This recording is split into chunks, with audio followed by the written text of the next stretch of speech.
Good evening and welcome to the hour dedicated to talking about all things strange, weird, and paranormal. You're listening to Strange Talk, broadcasting on 1660 AM in Northside and 91.7 FM HD2 WVXU in Cincinnati. We're also streaming at Radio Artifact around the entire planet Earth. The intro track to this episode and most of our episodes is the Strange Talk intro by Star Silk. And welcome to our 2025 Hexmas special. I'm your host, Alyx. Hello, I'm Ginelle. Vayne. And, oh wow, we didn't even introduce ourselves right. I'm sorry, I'm the ghost of Christmas future. Oh, shoot. I'm the ghost of Christmas present. And I'm the ghost of Christmas past. And I would like to show you all Ebenezer Scrooge's grave. We said we were going to do it, and we did it. We are dressed up as the ghosts of Christmas past, present, and future. I'm going to go ahead and turn off this grave background. Yeah, we thought we'd do something a little goofy and fun for Hexmas this year. I guess starting off, let's talk a little bit about our different ghosts, maybe what we represent. Would the past like to start us off? Yeah, I mean, I'm just memories and nostalgia and your character, you know? I'm the things that build you, you know, and then inevitably you become this, which you would know so much. The grave. What about you, present? Yeah, so for me, of course, Christmas present, it's kind of like being in the moment. It's also about, he was supposed to represent like generosity, goodwill, as well as fleeting joy. And I found this out after looking into it a little bit, because I guess most of the stories I saw with Christmas Carol growing up kind of skipped this bit. He also is supposed to warn against societal ignorance and want, trying to get people to embrace empathy and change. Yeah. Before it's too late and they find the grave. The grave. The grave. Not the grave. Not the grave. Ghosts of Christmas Future obviously represents the grave, but it's all about, you know, repenting and changing your ways before it's too late. It's about death and judgment and changing while there's still time to change. Which is great, because death is actually my first card of the year for next year, so. Nice. Worked out great for this. Oh, goodness. Part of why I really love that we kept making jokes about A Christmas Carol and the ghosts of past, present, and future is that telling ghost stories is a big, big Christmas tradition. Why? Victorians. Yeah, the Victorians did it. It's true. It's very true. A lot more ghost stories happen around Christmas than what people want to think. It's true. Well, when you all get together around the holidays, you're going to sit around the fire and you're going to tell stories, and by a certain time in the night, everyone's going to be feeling a little jolly and mirthful and probably full of mulled wine. And so they're going to go and tell stories that probably get progressively spookier as the night goes on, because, you know, like somebody's uncle is going to be like, one time I saw this ghost and this happened to me. Not me. My cousin's friend of a cousin's friend's dog, cousin's sister. Yeah. That kind of thing. His dog. Dog saw a lot. Yeah. Yep. Oh, gosh. I'm going to go ahead and take this off because I can hear it jingling in the microphone. That's fair. Jingle, Let me know jingle. if my bells get too much, but I haven't heard yours yet. Right now. I think I hear them more than you all because they're like right next to my ear. Probably. Mine was also right next to my ear. It does feel very funny to be dressed as like a Grim Reaper and then just have studio headphones on. The Ghost of Christmas Future has a podcast. Anyway, in light of the holiday, we thought that for Hexmas we would read a couple of ghost stories. Present, do you want to start or do you want me to start? If you want to start, that's okay. I think that's great. I think I read this one on the that show probably a Hexmas or so ago. I will need to put my glasses on for this as well. 1 second. Because as it turns out, I can't see. Yeah. The ghost of Christmas past is going to take off the past wig. The past wig is hurting. But don't worry. The past is over. No, they're still past. It's okay. No, past is done. It's gone. It's done. I told you. Past, let me show you your grave. I can't believe you've done this. Okay. Was it one of the cats? No, the tower decided it was time to fall. You see, that's part of the past. The tower. All right, so the story that I'm going to read is one that I've read before. Like I said, it is called Smee by A.M. Burrage. It is a classic Christmas tale. And it starts like this. No, said Jackson with a depreciatory smile. I'm sorry. I don't want to upset your game. I shan't be doing that because you'll have plenty without me. But I'm not playing any games of hide and seek. It was Christmas Eve, and we were a party of 14 with just the proper leavening of youth. We had dined well, it was the season for childish games, and we were all in the mood for playing them. All that is, except Jackson. When somebody suggested hide and seek, there was a rapturous and almost unanimous approval. His was the one dissentient voice. It was not like Jackson to spoil sport or refuse to do as others wanted. Somebody asked him if he were feeling seedy. No, he answered. I feel perfectly fit, thanks. But, he added with a smile, which softened, without retracting the flat refusal, I'm not playing hide and seek. Why not? Somebody asked. He hesitated for a moment before replying. I sometimes go and stay at a house where a girl was killed. She was playing hide-and-go-seek in the dark. She didn't know the house very well. There was a door that led to the servants' staircase. When she was chased, she thought the door led to a bedroom. She opened the door and jumped and landed at the bottom of the stairs. She broke her neck, of course. We all looked serious. Mrs. Fernley said, How terrible! And were you there when it happened? Jackson shook his head sadly. No, he said. But I was there when something else happened. Something worse. What could be worse than that? This was, said Jackson. He hesitated for a moment, then he said, I wonder if any of you have ever played a game called Smee. It's much better than hide and seek. The name comes from It's Me, of course. Perhaps you'd like to play it instead of hide and seek. Let me tell you the rules of the game. Every player is given a sheet of paper. All the sheets except one are blank. On the last sheet of paper is written Smee. Nobody knows who Smee is except Smee himself or herself. You turn out the lights and Smee goes quietly out of the room and hides. After a time, the others go off looking for Smee. But of course, they don't know who they are looking for. When one player meets another, he challenges him by saying, Smee? And the other player answers, Smee. And they continue searching. But the real Smee doesn't answer when someone challenges. The second player stays quietly beside him. Presently, they will be discovered by a third player. He will challenge and receive no answer, and he will join the first two. This goes on until all the players are in the same place. The last one to find Smee has to pay a forfeit. It's a good, noisy, amusing game. In a big house, it often takes a long time for everyone to find Smee. Perhaps you'd like to try. I'll happily pay my forfeit and sit here by the fire while you play. It sounds a good game, I remarked. Have you played it too, Jackson? Yes, he answered. I played it in the house that I was telling you about. And she was there? The girl who broke... No, said someone else.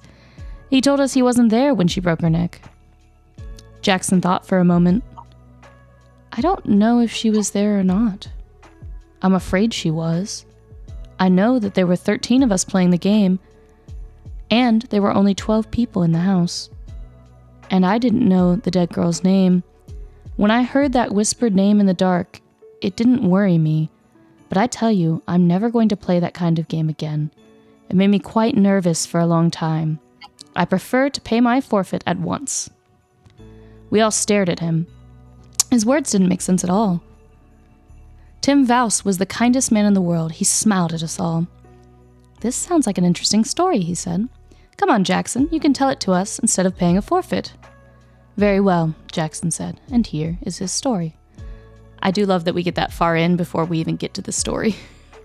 I was about to say, I'm like, wait, this is just an intro? It's all just a setup. Me. Yeah. Me. Have you met the Sangstons? They are cousins of mine, and they live in Surrey. 5 years ago, they invited me to go and spend Christmas with them. It was an old house with lots of unnecessary passages and staircases. A stranger could get lost in it quite easily. Well, I went down for that Christmas. Violet Sangston promised me that I knew most of the other guests. Unfortunately, I couldn't get away from my job until Christmas Eve. All the other guests had arrived there the previous day. I was the last to arrive, and I was only just in time for dinner.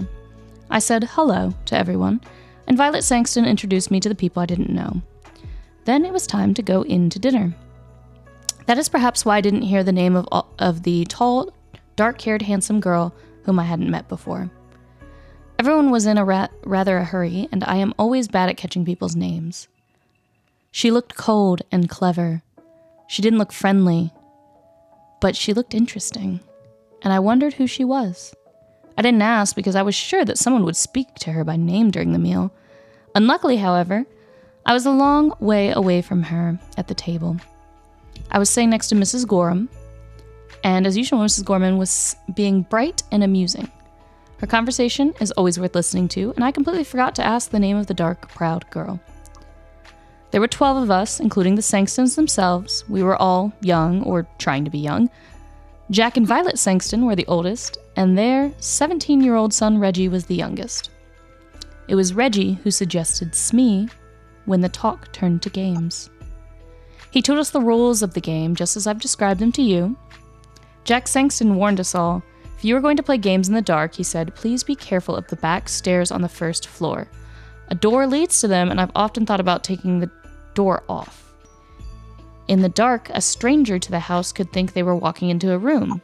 A girl really did break her neck on those stairs. I asked how it happened. It was about 10 years ago before we came here.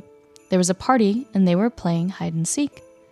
This girl was looking for somewhere to hide. She heard somebody coming and ran along the passage to get away. She opened the door thinking it led to a bedroom. She planned to hide in there until the seeker had gone. Unfortunately, it was the door that led to the back stairs. She fell right down to the bottom of the stairs. She was dead when they picked her up. We all promised to be very careful. Mrs. Gorman even made a little joke about living to be 90. You see, none of us had known the poor girl, and we did not want to feel sad on Christmas Eve. Well, we all started the game, and immediately after dinner, young Reggie Sangston went around making sure all the lights were off except the ones in the servants' rooms and in the sitting room where we were. We then prepared 12 sheets of paper. 11 of them were blank, and one of them had Smee written on it. Reggie mixed them all up, and we each took one. The person who got the paper with Smee on it had to hide. I looked at mine and saw that it was blank. A moment later, all the electric lights went out. In the darkness, I heard someone moving very quietly to the door. After a minute, somebody blew a whistle, and we all rushed to the door. I had no idea who was Smee. For 5 or 10 minutes, we were all rushing up and down the passages, in and out of rooms, challenging each other and answering, Smee? Smee. After a while, the noise died down, and I guessed that someone had found Smee. After a time, I found a group of people all sitting on some narrow stairs. I challenged and received no answer, so Smee was there. I hurriedly joined the group. Presently, 2 more players arrived. Each one was hurrying to avoid being last. Jack Sangston was last and was given a forfeit. I think we're all here now, aren't we? He remarked. He lit a match, looked up the staircase, and began to count. 9, 10, 11, 12, 13, he said, and then laughed. That's silly, there's 1 too many. The match went out, and he lit another and began to count. He got as far as 12, then he looked puzzled. There are 13 people here, he said, and I haven't counted myself yet. Oh, nonsense, I laughed. You probably began with yourself, and now you want to count yourself twice. His son took out his electric torch. It gave better light than the matches, and we all began to count. Of course there were 12 of us, Jack laughed. Well, he said, I was sure I counted 13 twice. From halfway up the stairs, Violet Sangston spoke nervously. I thought there was somebody sitting 2 steps above me. Have you moved, Captain Ransom? The captain said that he hadn't. But I thought there was somebody sitting between Miss Sangston and me. For a moment, there was an uncomfortable something in the air. A cold finger seemed to touch us all. For that moment, we all felt that something odd and unpleasant had just happened, and was likely to happen again. Then we laughed at ourselves and at each other. We felt like normal again. There were only 12 of us, and that was that. Still laughing, we marched back into the sitting room to begin again. This time, I was Smee. Violet Sangston found me while I was searching for a hiding place. The game didn't last that long. Soon there were 12 people and the game was over. Violet felt cold and wanted her jacket. Her husband went up to their bedroom to fetch it. As soon as he was gone, Reggie touched me on the arm. He was looking pale and sick. Quick, he whispered, I've got to talk to you. Something horrible has happened. We went into the breakfast room. What's the matter? I asked. I don't know. You were Smee last time, weren't you? Well, of course I didn't know who Smee was. While Mother and the others ran to the west side of the house and found you, I went east. There's a deep clothes cupboard in my bedroom. It looked like a good hiding place. I thought that perhaps Smee might be there. I opened the door in the dark and touched somebody's hand. Smee? I whispered. There was no answer. I thought I'd found Smee. Well, I don't understand it, but I suddenly had a strange cold feeling. I can't describe it, but I felt that something was wrong. So I turned on my electric torch and there was nobody there. Now I'm sure I touched a hand and nobody could get out of the cupboard because I was standing in the doorway. What do you think? You imagined you touched a hand, I said. He gave a short laugh. I knew you would say that, he said. Of course I imagined it. That's the only explanation, isn't it? I agreed with him. I could see that he still felt shaken. Together we returned to the sitting room for another game of Smee. The others were already ready and waiting to start again. Perhaps it was my imagination, although I'm almost sure that it was not, but I had a feeling that nobody was really enjoying the game anymore, but everyone was too polite to mention it. At the same time, I had the feeling that something was wrong. All the fun had gone from the game. Something deep inside me was trying to warn me. Take care, it whispered, take care. There was some unnatural, unhealthy influence at work in the house. Why did I have this feeling? Because Jack Sangston had counted 13 people instead of 12? Because his son imagined he had touched someone's hand in an empty cupboard? I tried to laugh at myself, but I did not succeed. Well, we started again. While we were all chasing the unknown Smee, we were all as noisy as ever, but it seemed to me that most of us were just acting. We were no longer enjoying the game. At first I stayed with the others, but for several minutes no Smee was found. I left the main group and started searching on the first floor at the west side of the house. And there, while I was feeling my way along, I bumped into a pair of human knees. I put out my hand and touched a soft, heavy curtain. Then I knew where I was. There were tall, deep windows with window seats at the end of the passage. The curtains reached the ground. Somebody was sitting in a corner of one of the window seats behind a curtain. Aha, I thought, I've caught Smee. So I pulled the curtain to one side and touched a woman's arm. It was a dark, moonless night outside. I couldn't see the woman sitting in the corner of the window seat. Smee? I whispered. There was no answer. When Smee is challenged, he or she does not answer. So I sat down beside her to wait for the others. Then I whispered, "What's your name?" And out of the darkness beside me, the whisper came, "Brenda Ford." I did not know the name, but I guessed at once who she was. I knew every girl in the house by name except one, and that was the tall, pale, dark girl. So here she was sitting beside me on the window seat, shut in between a heavy curtain and a window. I was beginning to enjoy the game. I wondered if she was enjoying it too. I whispered one or two rather ordinary questions to her and received no answer. Smee is a game of silence. It is a rule of the game that Smee and the person or persons who have found Smee have to keep quiet. This, of course, makes it harder for the others to find them. But there was nobody else about. I wondered, therefore, why she was insisting on silence. I spoke again and got no answer. I began to feel a little annoyed. Perhaps she's one of those cold, clever girls who have a poor opinion of all men, I thought. She doesn't like me, and she is using the rules of the game as an excuse for not speaking. Well, if she doesn't like sitting here with me, I certainly don't want to sit with her. I turned away from her. I hope someone finds us soon, I thought. As I sat there, I realized that I disliked sitting beside this girl very much indeed. That was strange. The girl I had seen at dinner had seemed likable in a cold kind of way. I noticed her and wanted to know more about her, but now I felt really uncomfortable beside her. The feeling of something wrong, something unnatural, was growing. I remembered touching her arm, and I trembled with horror. I wanted to jump up and run away. I prayed that someone else would come along soon. Just then I heard light footsteps in the passage. Somebody on the other side of the curtain brushed against my knees. The curtain moved to one side, and a woman's hand touched my shoulder. "Smee?" whispered a voice that I recognized at once. It was Mrs. Gorman. Of course she received no answer. She came and sat down beside me, and at once I felt very much better. "It's Tony Jackson, isn't it?" she whispered. "Yes," I whispered back. "You're not Smee, are you?" "No, she's on my other side."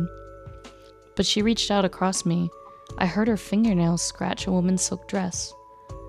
"Hello, Smee. How are you? Who are you?" "Oh, it is against the rules to talk." "Never mind. Tony, we'll break the rules." "Do you know, Tony, this game is beginning to annoy me a little. I hope they aren't going to play it all evening. I'd like to play a nice quiet game all together beside a warm fire." "Me too," I agreed. "Can't you suggest something to them? There's something rather unhealthy about this particular game. I'm sure I'm being very silly, but I can't get rid of the idea that we've got an extra player. Somebody who ought not to be here at all." That was exactly how I felt, but I didn't say so. However, I felt very much better. Mrs. Gorman's arrival had chased away my fears. We sat talking. "I wonder when the others will find us," said Mrs. Gorman. After a time, we heard the sound of feet and young Reggie's voice shouting, "Hello, hello, is anybody there?" "Yes," I answered. "Is Mrs. Gorman with you?" "Yes." "What happened to you? You've both got forfeits. We've been waiting for you for hours." "But you haven't found Smee yet," I complained. You mean I was Smee this time?" "But Smee is here with us," I cried. "Yes," agreed Mrs. Gorman. The curtain was pulled back, and we sat looking into the eye of Reggie's electric torch. I looked at Mrs. Gorman, and then on my other side. Between me and the wall was an empty place on the window seat. I stood up at once. Then I sat down again. I was feeling very sick, and the world seemed to be going round and round. "There was somebody there," I insisted, "because I touched her." "So did I," said Mrs. Gorman in a trembling voice. "And I don't think anybody could leave this window seat without us knowing." Reggie gave a shaky little laugh. I remembered his unpleasant experience earlier that evening. "Someone's been playing jokes," he said. "Are you coming down?" We were not very popular when we came down to the sitting room. "I found the two of them sitting behind a curtain on a window seat," said Reggie. I went up to the tall, dark girl. "So you pretended to be Smee and then went away," I accused her. She shook her head. Afterwards, we all played cards in the living room, and I was very glad. Sometime later, Jack Sangston wanted to talk to me. I could see that he was rather cross with me, and soon he told me the reason. "Tony," he said, "I suppose you are in love with Mrs. Gorman. That's your business, but please don't make love to her in my house during a game. You kept everyone waiting, it was very rude of you, and I'm ashamed of you." "But we were not alone," I protested. "There was somebody else there.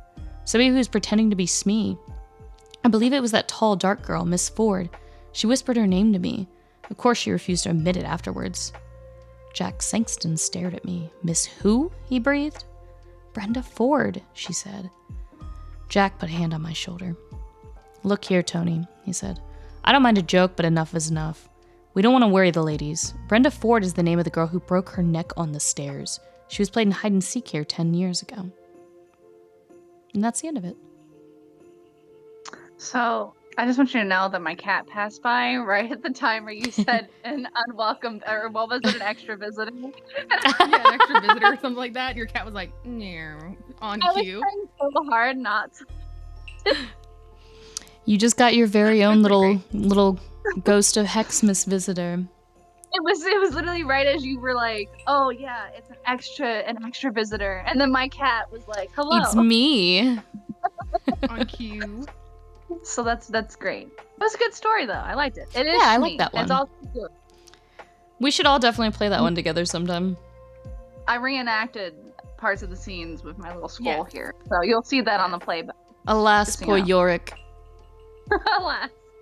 This is Brenda. That was her name, right? Alas, poor Brenda. Brenda, yeah. Yeah, it's a good story though. I do like how the part where he accused him of like being in love with the other lady, and he was just like, no, there was another person there. Yeah, we both saw her, obviously. We both saw her. We totally weren't like making out or anything. There was another person. I also like that it just ends there after that whole buildup of him telling a story in a story. At the end, it's just like, and yeah, that was it. They got mad at me because I was like making up ghost stories. It kind of reminds me of the John Mulaney joke where he's like, and he went to the bar.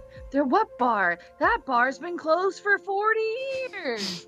But instead of broke her neck on the stair, and then the story just ends. Yeah. That's it. She broke her neck on the stairs 10 years ago playing hide and seek. Hide and seek is a dangerous game.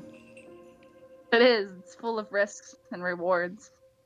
And Smee. So I'm not. And Smee. I will say, I'm not gonna lie. Is Smee just hide and seek, but like also like werewolf? It's hide and seek, but with like sardines. Like when you find them, you're stuck there with them.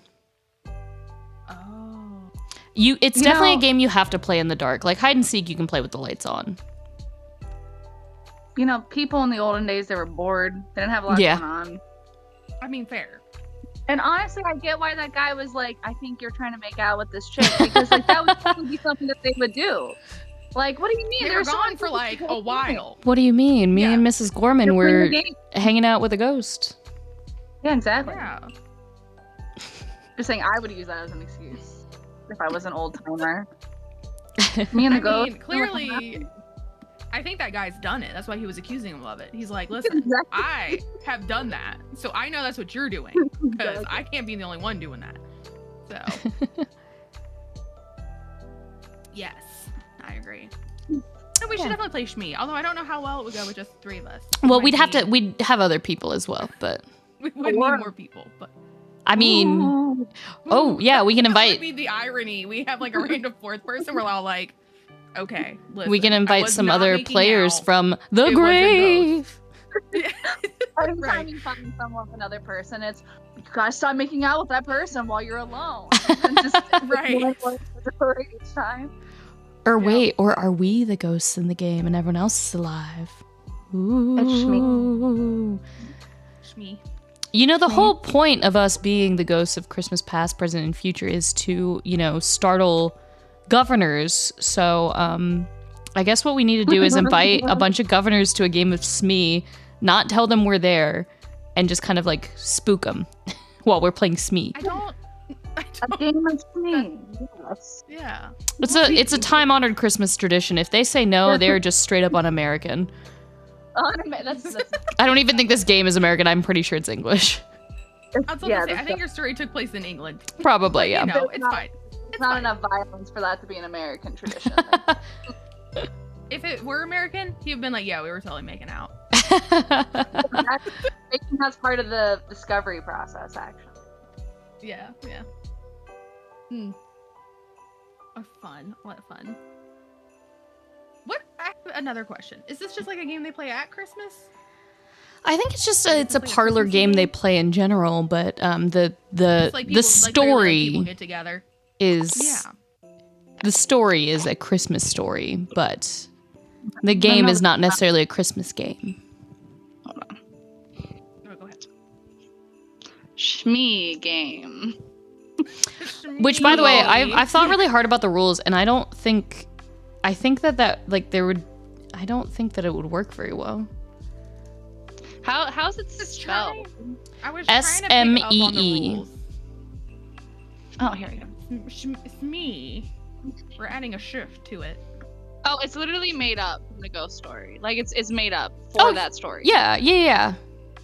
Because I was like, oh well, let's see if it's an actual thing. Like let's. But no, like this was like a traditional game that they played that like they're basing the story around. Yeah, it was specifically made for that ghost story. There's no like actual like backstory. I also just found the story where it does not have a white background, and I'm so mad I didn't find it sooner, because that was burning my eyes a little bit. It happens. Well, It's fine. happens. It's fine.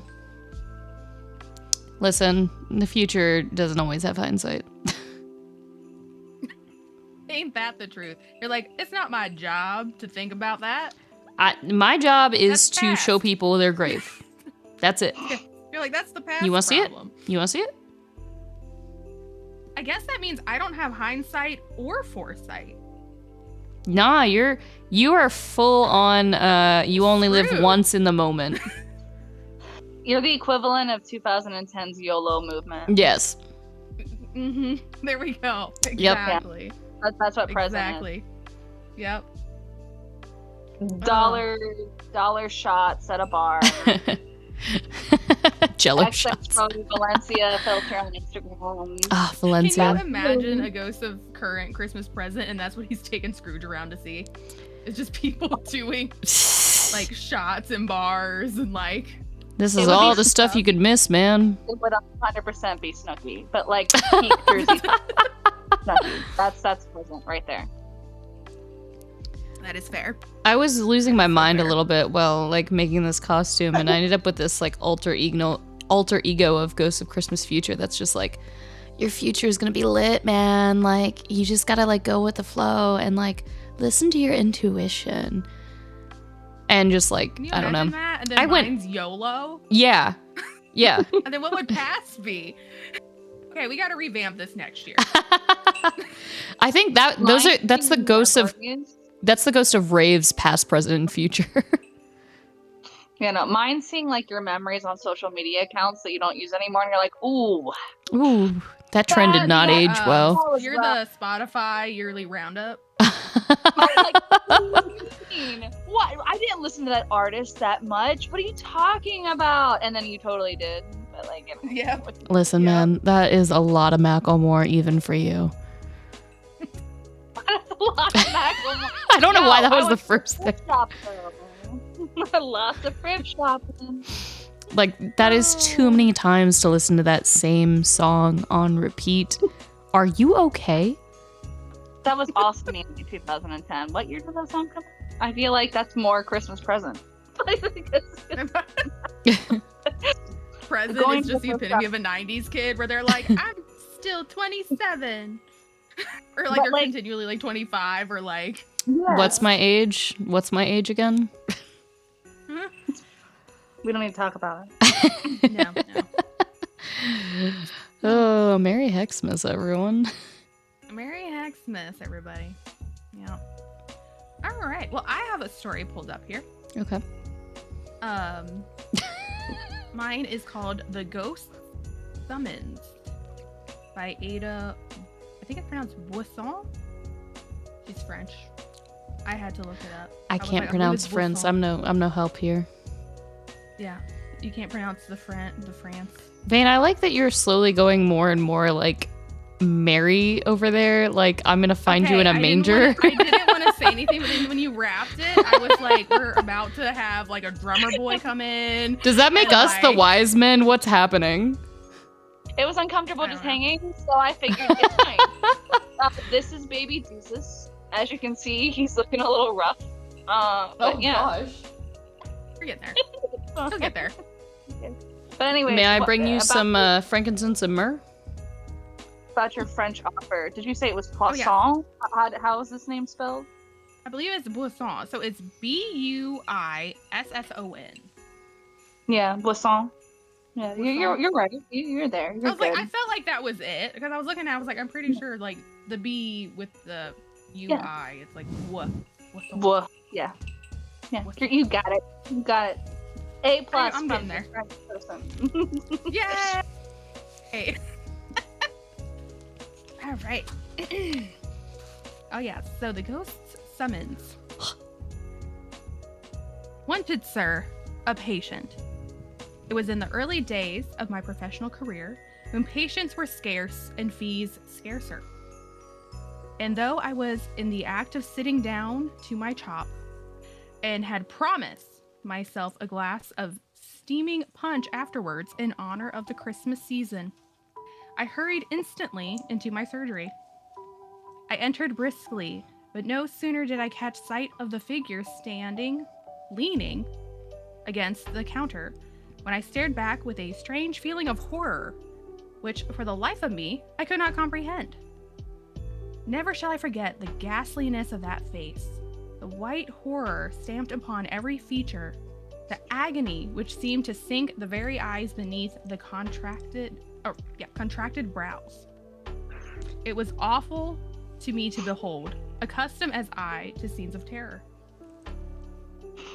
You seek advice? I began with hesitation. No, I am not ill. You require then? Hush. He interrupted, approaching more nearly, and dropping his already low murmur to a mere whisper. I believe you are not rich. Would you be willing to earn 1,000 pounds? 1,000 pounds? His words seemed to burn my very ears. I should be thankful if I could do so honestly, I replied with dignity. What is the service required of me? A peculiar, I can't pronounce this word. Peculiar. Peculiar. Thank you. Yeah. I was like, man, out of all the words in this, hang me up. That one. A look of intense horror passed over the white face before me, but the blue-black lips answered firmly. To attend a deathbed. 1,000 pounds to attend a deathbed? Where am I to go then? Whose is it? Mine. The voice in which was said sounded so hollow and distant that involuntarily I shrank back. Yours? What nonsense! You're not a dying man. You are pale. But you are perfectly healthy. You... Hush, he interrupted. I know all this. You cannot be more convinced of my physical health than I am myself. Yet I know that before the clock tolls the first hour after midnight, I shall be a dead man. But... He shuddered slightly, but stretching out his hand commandingly, motioned me to be silent. I am but too well informed of what I affirm, he said quietly. I have received a mysterious summons from the dead. No mortal aid can avail me. I am as doomed as the wretch on whom the judge has passed sentence. I did not come either to seek your advice, nor to argue the matter with you, but simply to buy your services. I offer you 1,000 pounds to pass the night in my chamber and witness the scene which takes place. The sum may appear to you extravagant, but I have no further need to count the cost of any gratification, and the spectacle you will have to witness is no common sight of horror. The words, strange as they were spoken calmly enough, but as the last sentence dropped slowly from the livid lips, an expression of such wild horror again passed over the stranger's face, that in spite of the immense fee, I hesitated to answer. You fear to trust to the promise of a dead man? See here and be convinced, he explained, eagerly. And in the next instant on the counter between us lay a parchment document, and following the indiction of that white muscular hand, I read the words, and to Mr. Frederick Keed of 14th High Street, Alton, I bequeath the sum of 1,000 pounds for certain services rendered to me. I have had that will drawn up within the last 24 hours and signed it an hour ago in the presence of a competent witness. I am prepared, you see. Now, do you accept my offer or not? My answer was to walk across the room and take down my hat and then lock the door of the surgery, communicating with the house. It was a dark, icy cold night, and somehow the courage and determination which the sight of my own name in connection with 1,000 pounds had given me flagged considerably as I found myself hurried along through the silent darkness by a man whose deathbed I was to attend. He was grimly silent, but as his hand touched mine, in spite of the frost, it felt like burning coal. We went up, tramp, tramp, through the snow, on, till even I grew weary. and at length on my appalled ear struck the chimes of a church clock, whilst close at hand I distinguished the snowy hillocks of a churchyard. Heavens! Was this awful scene in which I was to be witness to take place veritably again amongst the dead? 11, groaned the doomed man. Gracious God, but 2 hours more, and that ghostly messenger will bring the summons. Come, come, for mercy's sake, let us hasten. But there was but a short road separating us from a wall which surrounded a large mansion, and along this we hastened until we reached a small door. Passing through this, in a few minutes, we were stealthily ascending a private staircase to a splendidly furnished apartment, which left no doubt of the wealth of its owner. All was intensely silent, however, through the house, and about this room in peculiar there was a stillness that, as I gazed around, struck me as almost ghastly. My companion glanced at the clock on the mantel shelf and sank into a large chair by the side of the fire with a shudder. Only an hour and a half longer, he muttered. Great heavens, I thought I would have more fortitude. The horrors unmans me. Then a fiercer tone, and clutching my arm, he said, Ha! You mock me. You think me mad. But wait till you see. Wait till you see. I put my hand on his wrist, for there was now a fever in his sunken eyes, which checked the superstitious chill which had been gathering over me, and made me hope that, after all, my superstition was correct, and that my patient was but the victim of a fearful hallucination. Mock you, I answered smoothly. Far from it. I sympathize intensely with you, and would do much to aid you. You require sleep. Lie down and leave me to watch. He groaned and rose and began throwing off his clothes, and watching my opportunity, I slipped a sleeping powder, which I had managed to put in my pocket before leaving the surgery, into the tumbler of a claret that stood beside him. The more I saw, the more I felt convinced that it was the nervous system of my patient which required my attention. And it was with sincere satisfaction I saw him drink the wine and then stretch himself on the luxurious bed. Ha, I thought, as the clock struck 12. And instead of a groan, the deep breathing of the slumberer sounded through the room. You wouldn't receive any summons tonight, and I may make myself comfortable. Noiselessly, therefore, I replenished the fire, poured myself a large glass of wine, and drawing the curtains so that the fire should not disturb the sleeper, I put myself in a position to follow his example. How long I slept, I know not, but I suddenly aroused with a start and as ghastly a thrill of horror as I ever remembered to have felt in my life. Something, what I knew not, seemed near, something nameless, but utterly awful. I gazed around.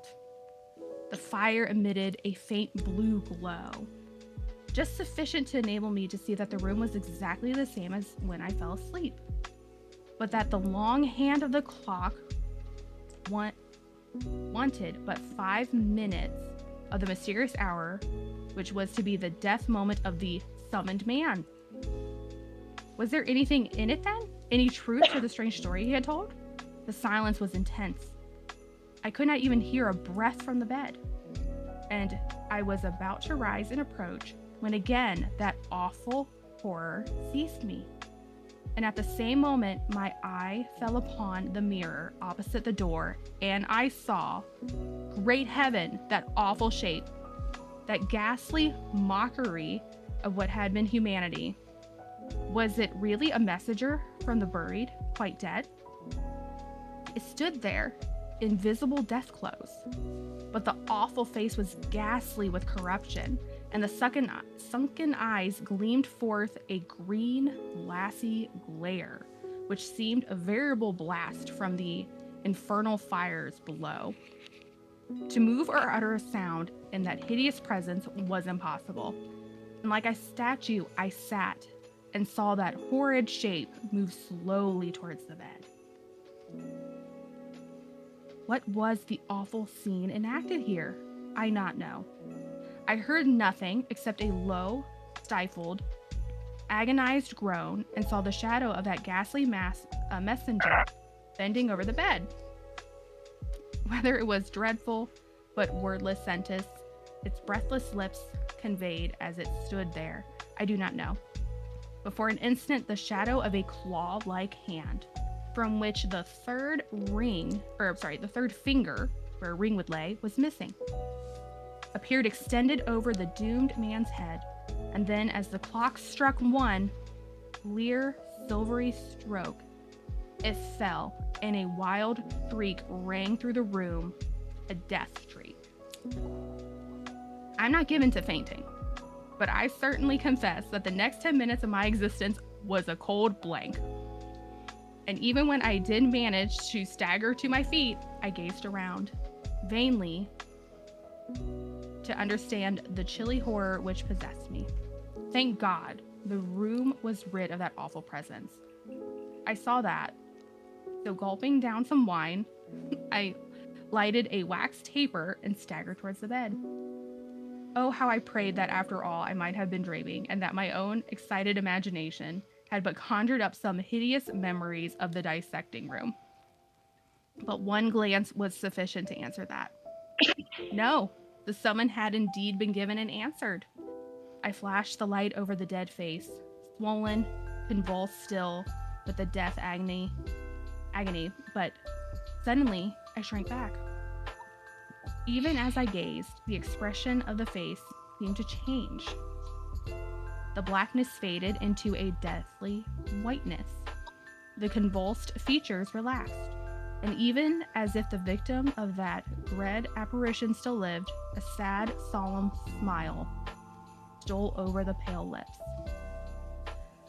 I was intensely horrified, but still I retained sufficient self-consciousness to be struck professionally by such a phenomena. Struck professionally? Surely there was something more supernatural agency in all this. Again, I scrutinized the dead face and even the throat, the chest, but with the exception of a tiny pimple on one temple beneath a cluster of hair, no mark appeared. To look at the corpse, one would have believed that this man had indeed died by the visitation of God, peacefully while sleeping. How long I stood there, I know not, but time enough to gather my scattered senses and to reflect that, all things considered, my own position would be very unpleasant if I was found thus unexpectedly in the room of a mysteriously dead man.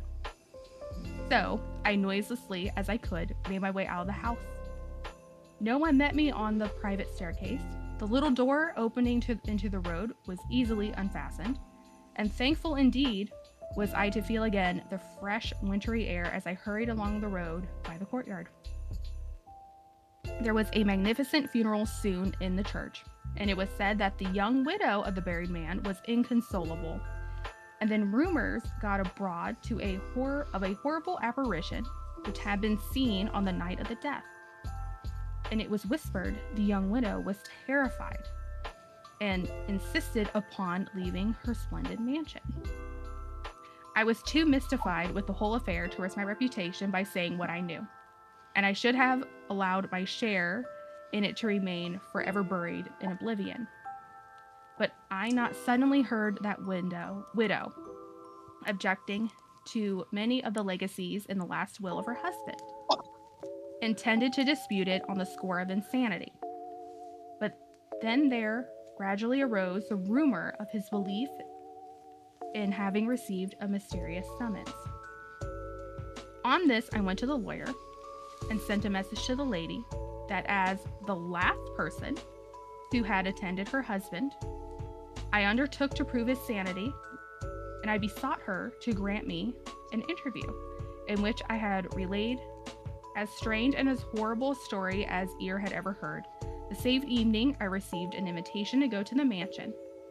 I was ushered immediately into a splendid room, and there, standing before the fire, was the most dazzling, beautiful young creature I had ever seen. She was very small, and exquisitely made. Had it not been for the dignity of her carriage, I would have believed her a mere child. With a stately bow, she advanced, but did not speak. I come on a strange and painful errand, I began. And when I started, for I happened to glance fully into her eyes, from down them to the small right hand grasping the chair, the wedding ring was on that hand. I concluded you are the Mr. Keed who requested permission to tell me some absurd ghost story, and whom my late husband mentions here. As she spoke, she stretched out her left hand towards something, but what I knew not, for my eyes were fixed on that hand. Horror, white and delicate it might be, but it was shaped like a claw, and the third finger was missing. One sentence was enough after that. Madam, all I can tell you is that the ghost who summoned your husband was marked by a singular deformity. The third finger of the left hand was missing, I said sternly. And the next instant, I had left that beautiful, sinful presence. That will was never disputed. The next morning, too, I received a check for £1,000, and the next news I heard of the widow was that she had herself seen that awful apparition and had left the mansion immediately. That's it. So she was the ghost, but she was also scared of herself? I don't know. Or she was scared of getting caught? I think she was scared of being caught, and she was like, I saw the apparition and left. Yeah, she was like, ooh, I saw the ghost. I gotta go. Yeah. Yeah. That's the tale of a ghost. That's the tale of a wife killing her husband. Alternatively, it could have just been that the doctor put too much sleeping powder in there. I thought that was pretty wild that he was like, I put some sleeping powder in there. I thought that was pretty wild. That let me like, just I drug also my poured patient. myself a glass of wine. And I was like, from the same thing you put the sleeping powder in? Or a different? The man was trying to get turned, okay? Listen, his future was just getting lit. Apparently, as a surgeon back then, business was hard and he had to do whatever he had to do. I mean, I feel like, I don't know, what does that say what year that one was written? Because that might have been during the time where doctors were doing wild stuff where they're like, I believe. Yeah, you just gotta do some opium about it. It's just gotta take some opium about it. I think it was 1860 something. So we are. Vayne, what'd you say? I said I could do some opium. Do not. No, I'm just kidding. I don't want to get involved in that. No. Yeah, I mean, I don't know. Is it? I can't decide if she killed him, or if he just died of an overdose. Could be any or all the above.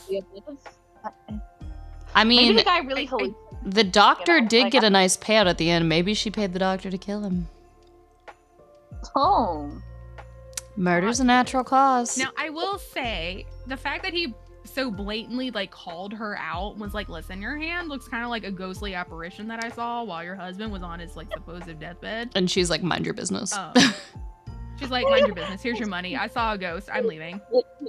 Honestly, the right answer. Like, at that point. Fair.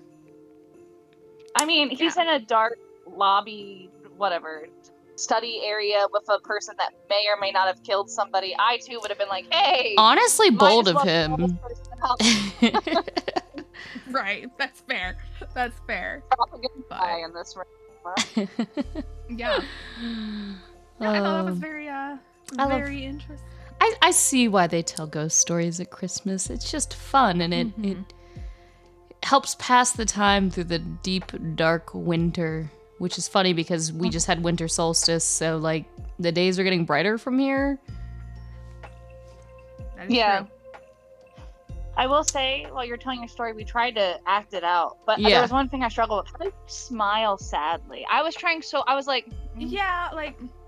It's one of those smiles where you're like, oh, I'm so sorry, honey. It's like one of those like. Yeah, some of the expressions were really odd, where he was like standing, leaning on the door frame. I'm like, I mean, I can kind of see that. I do be leaning on doorways. What you're trying to do. But I smiling am keeping in mind. Yeah, like it's weird. It's a little weird. I look like somebody that's about to accept a crown on a beauty pageant. Oh, God. I just watched that movie. That's why I was thinking about that. Sorry. Well, I'm reading. I was curious. I was like, did the lady kill her husband? And everyone was like, some of the responses is she was having an affair and murdered her husband. And I was like, whoa, where did this come in? Where did I get the extended edition? Yeah, who is she? I don't know why she looked young like a child, but was also very sexually appealing to this man. That's what I want to know. She had a nice carriage, I think it said. She had a nice carriage. Mm. Nice carriage. What does that mean? I don't know. Especially when comparing a woman to a child, what does a nice carriage I want mean? to look that up, but I don't want that in my search history. I mean, I have a feeling it has something to do with a booty, but at the or an upper part, you know? Yeah, because sometimes people call it a wagon.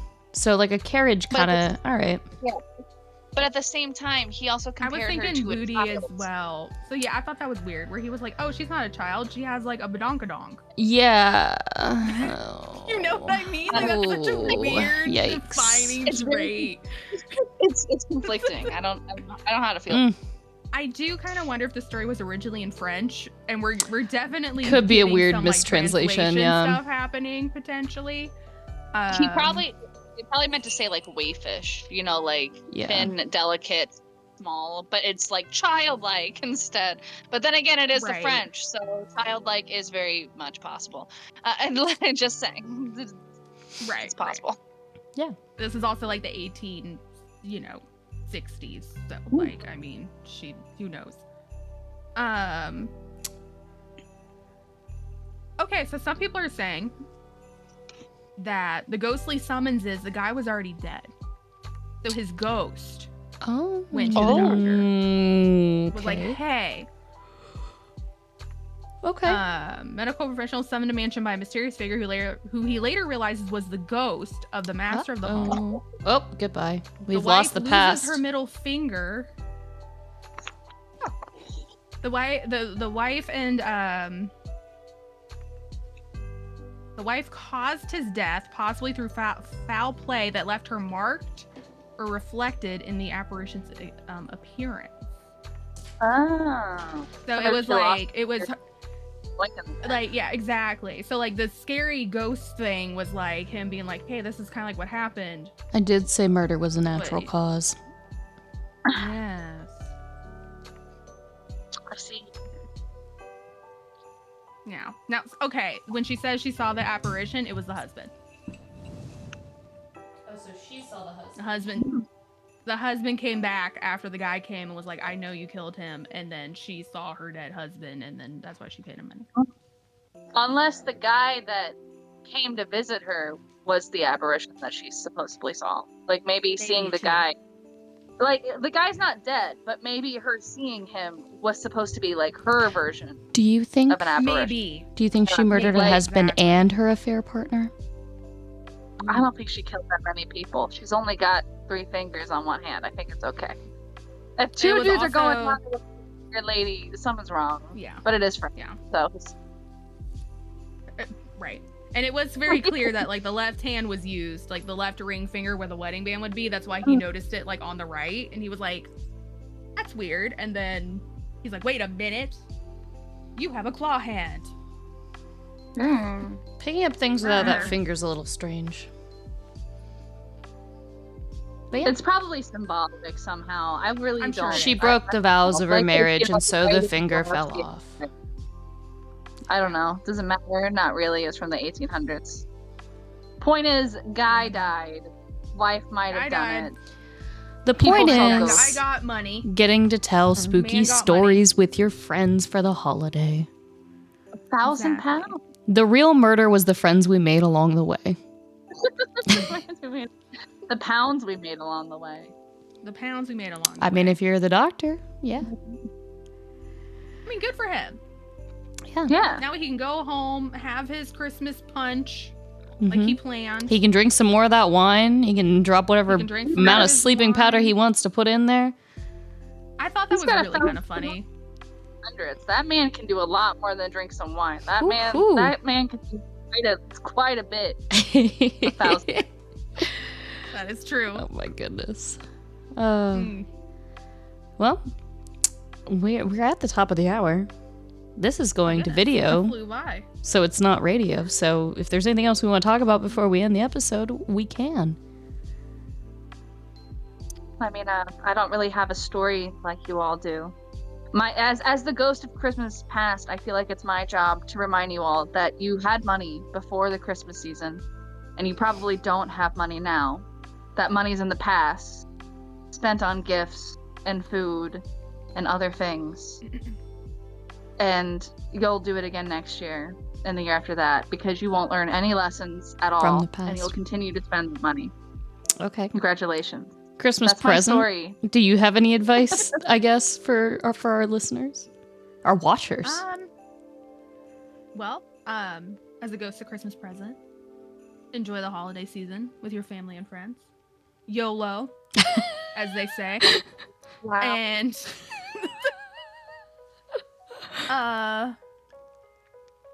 yeah, just watch out for those apparitions. I'm right here. We're right here. We're all apparitions. The other ones. The three-fingered ones. Watch out for the three-fingered ones. Wait. Isn't it 4? 4. So maybe she did murder both of them. I don't think, you know what, as a doctor, I don't think he's counting the thumb. Maybe she did murder both of them and she's permanently doing this. She's permanently doing this. Chaka bra. Like, I don't know. Yeah. No, that'd be another one. I thought of it, like, after I read it, I looked at my hand and I was like... 3 fingers. She was already missing a thumb. That's just a newly missing thumb. It wasn't part of the story. It's like the thumb, not important. Not that a real third finger. Finger, though. Weird. Anyways. Okay, well. Alex, as a ghost of Christmas future, what's your advice? Change your ways before it's too late and before you only have 3 fingers and we're not sure if the thumb is a finger or not. And make sure you terrorize your local government because that's just part of the season. You know? It is. Tis the reason for the season. Terrorize the people around you who need to change their ways. Get you on that zip line. Oh, we're getting that zip line. Don't worry about it. Zip line, Vayne. Yes, we'll get you on that zip line. Next year, zip line. Gonna go to the governor's place. Don't know which governor yet. We'll figure it out when we get there. Depends on who's still around at that point. They heard about the zip line and they all fled. That's crazy. They just start avoiding zip lines because they're like, we don't know if she's gonna be there. I am sneaky. You never know. Thank you all for indulging in, dressing up like ghosts with me. It's fun. And although I stopped being ghost, it seems, but yeah. I mean, I'm more of like a rogue, I think, at this point, but whatever. My thing is technically a robe that I put some like fur on. And... Yeah, you look cozy.